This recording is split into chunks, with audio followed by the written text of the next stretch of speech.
Today I'd like to talk about the contrast in monuments between what we saw in the South and the Confederacy with the German approach to monuments. In Germany, the monuments that are erected are stones, and the stones have the names of the victims of the Holocaust, and they are put in front of the homes where the people actually lived.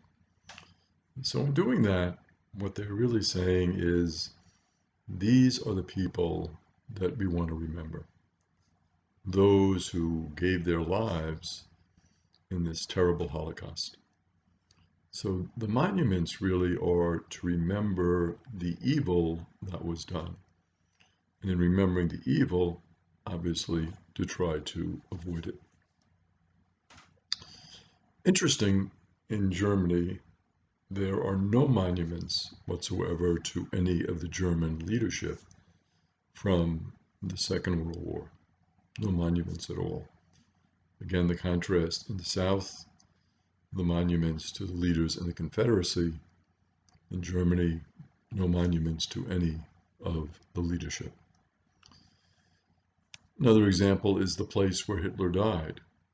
That place, that famous bunker, totally paved over, no signs, nothing that would indicate that this is where Hitler passed away. Again, no memory of this.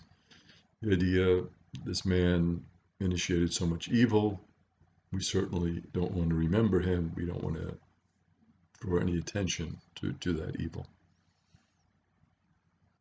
There are museums in Germany.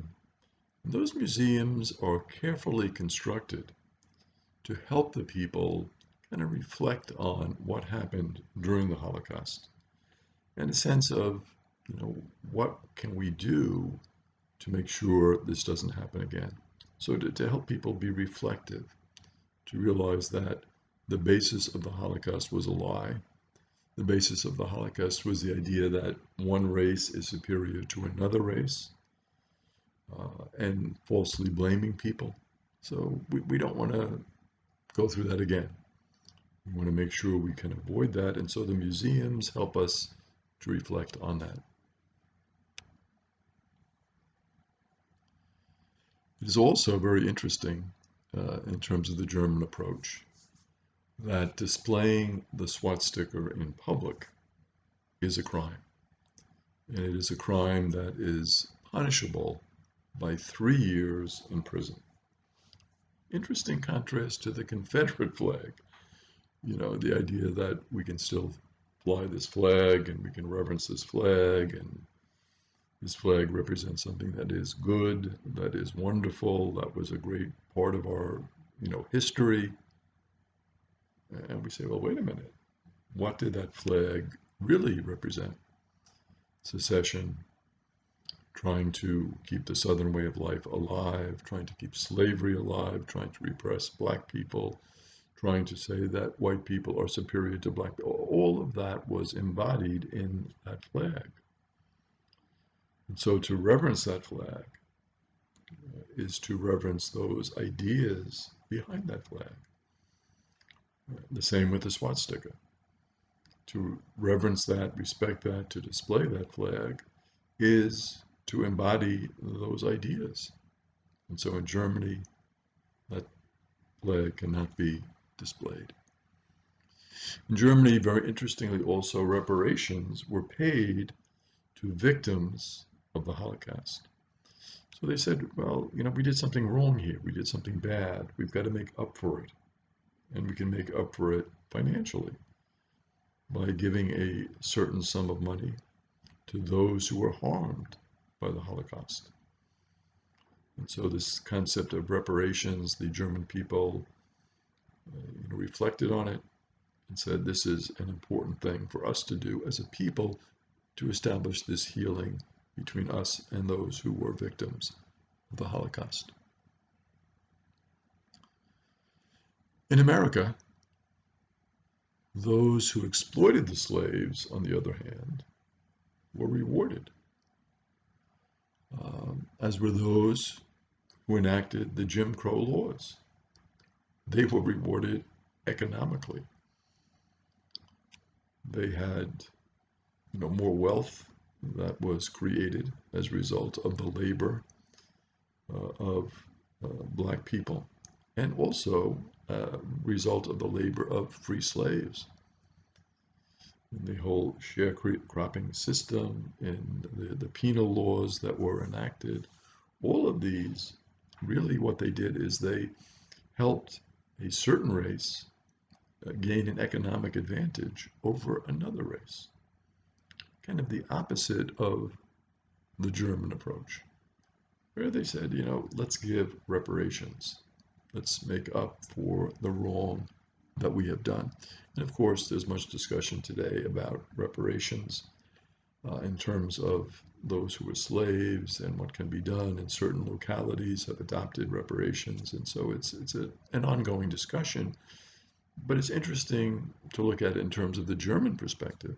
Very similar in terms of caste, right? Because the Jewish people were considered to be in a lower caste, a lesser caste, right? The Aryans, the white Aryans, the pure-blooded, that they were superior in our own situation. Those who were black were considered to be inferior. Those who were white were considered to be superior, and they took advantage of that by enacting laws that really favored whites over blacks. And that injustice, uh, you know, led to a lot of economic disadvantages for those who were black. And so reparations is brought up as well. Is there some way we can heal that or help that situation? In Germany, another contrast, there is no death penalty. In America, there is a death penalty, and it is very popular in the former states of the Confederacy. So is there a connection between the death penalty and what was happening previously in terms of the Confederacy, and the fact that disproportionately the number of people who are killed in the death penalty are black? So is this something that is still continuing today in our own day and time, or is it something that we should really begin to reflect upon and address, as the German people are doing in terms of the Holocaust, with looking at these issues and saying, well, how can we grapple with them in a better way? How can we make this better for all? And of course, we see there is, pushback in Germany. There are those movements that want to bring back the Nazi approach. So again, these are ongoing struggles that every society has to deal with. And we have to be aware of them and again, try to overcome those tendencies. Interesting in terms of the reaction of the young Germans who have been exposed to the museums, the memorials, the education, and their thinking is very interesting. We should be the guardians of the truth for those who come after us. And I think that's an important concept. The truth can be glossed over. The truth can be, obviously used in terms of, well, let's just move on. Let's just forget about it. Let's not, examine and reflect upon the truth. And these young Germans are saying, no, it's important for us to embrace this truth. And it's important for us to reflect on it. And it's important for us to make certain gestures to our Jewish brothers and sisters, to the survivors of the Holocaust. But let's kind of, address it with them so that we can work for a better situation for everyone, which kind of, makes sense in terms of destroying the concept of caste, saying one group is superior to another group. Interesting example that Isabel Wilkerson brings in her book about this is the idea of the sacred thread in the caste in India, the more superior caste. And this young man, you know, kind of said, this is not right. And he was taking that thread off. And it was interesting, he did it because he saw his father back down from a confrontation with somebody who was a Dalit. And it kind of destroyed this myth of superiority. Why did you back down if you're so superior? And it got him to question the whole notion of one caste being superior to another caste. Just like in our own country, we say, well, all are equal, all should have equal opportunity, all should have equal education, equal housing, everybody, there should be that opportunity for everyone. And so when that isn't present, we kind of look at it and say, well, something is wrong, and we have to address it. Good example that Isabel Wilkerson brings out in her book is when she was in a restaurant, and she, being black, she was there with someone who is from what you would call the dominant caste, the white friend. And they're there in the restaurant, and not that crowded, and they didn't serve her. Were waiting, and they got some water. It was going to bring drink, and nobody came over to take their order, and it became awkward and uncomfortable. They wound up, of course, leaving the restaurant. But the idea that somebody won't wait on you, even today, because of the color of your skin, and of course we look at that and say, that's not the usual experience, but when it does happen, of course, it does sting a person. She mentions this encounter that she had with a plumber who, came to fix a situation in her apartment, and the plumber was obviously uncomfortable with her because of her race, but then they connected in terms of talking about their mothers and the passing of their mothers, and the bond kind of connected them. And the next time when the plumber came back, there was a whole different tone, because again, what happens is the caste is broken down. We see the common element, the common bond in our humanity. And that is so important in terms of destroying caste. Looking at what are the things that you and I as human beings have in common. We don't look at you as a member of a caste as lower, myself as superior. No, it's that unity, that oneness in terms of humanity. It's brought out by the feelings of the great scientist Einstein in terms of racism, how he reached out to Marian Anderson when she couldn't find a place to live for the night. She was coming to Princeton to give a concert, and Einstein took her and wound up taking her into his home. And he kind of was reluctant to give commencement addresses, but he did do it to a black college, one of the classical black colleges. When he did that, gave it the commencement at Lincoln College, and that again was a sign that he was trying to send to people. We have to break down these barriers. We have to realize that everyone is equal, and this whole superiority and caste thing, we have to kind of take that apart.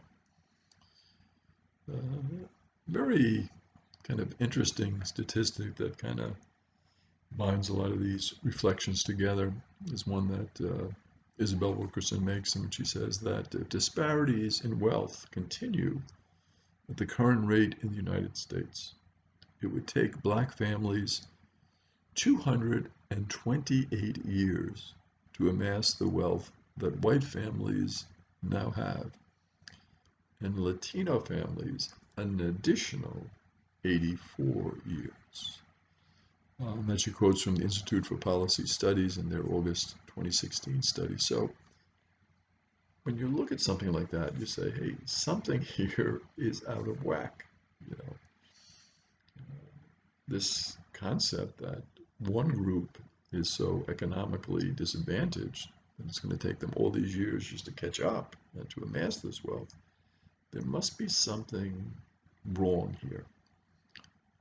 And so we have to kind of address it, reflect upon it, be honest, have a genuine dialogue, and come to some good, healthy solutions so that the concept of caste in America is eliminated. None of us, I think, down deep want to see that perpetuate. And so when we can take a different approach, and I think the German approach is somewhat instructive in terms of getting us to reflect on what are the issues, what happened, how can reparations be made, how can healing occur, how can we move forward. And I think so many people in America today are interested in having that discussion. And so as we move forward, we look at it and say, what can we do to improve relationships in our country, to make our country and our world stronger and better?